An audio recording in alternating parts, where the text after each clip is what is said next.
कराची एक शहर नहीं, एक कहानी है। ऐसी कहानी जिसमें शोर भी है, खामोशी भी, और वो सच भी जिसे बोलने से लोग डरते हैं।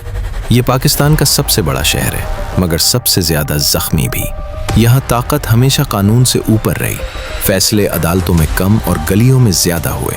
जिसके हाथ में हथियार था, शहर उसी का था। सवाल ये नहीं कि कराची में जुर्म क्यों हुआ, असल सवाल ये है कि कराची को चलाता कौन रहा। कराची हमेशा किसी न किसी के कब्जे में रहा, कभी गैंगस्टर्स, कभी सियासी जमातें और कभी वो ताकतें जिनका नाम फाइलों में नहीं होता। यह कानून किताबों में था और ताकत सड़कों पर। हर इलाके का अपना कानून था, हर मोहल्ले का अपना बादशाह, और आम आदमी सिर्फ जिंदा रहने की कोशिश में। कहानी का पहला बड़ा बाब लियारी से शुरू होता है, कराची का सबसे पुराना इलाका। एक वक्त था जब यहाँ बॉक्सिंग, फुटबॉल और स्पोर्ट्स का चर्चा था, लेकिन वक्त बदला और खेल के मैदान खौफ के मैदान बन गए। ये वो दौर था जब शहर का कोई इलाका बगैर कंट्रोल के नहीं था। लियारी, मिलीर, कोरंगी, हर जगह एक नाम, एक हुक्म, एक खौफ। इसी माहौल में एक नाम उभरा, रहमान डकैत।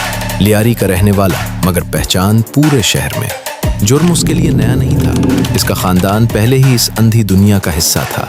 कम उम्री में चाकू, फिर खून और फिर ताकत। कुछ लोग उसे हीरो कहते थे, कुछ उसे दरिंदा, लेकिन सच ये था कि इसका खौफ हर गली में मौजूद था। इस कहानी में हर किरदार मुजरिम नहीं था।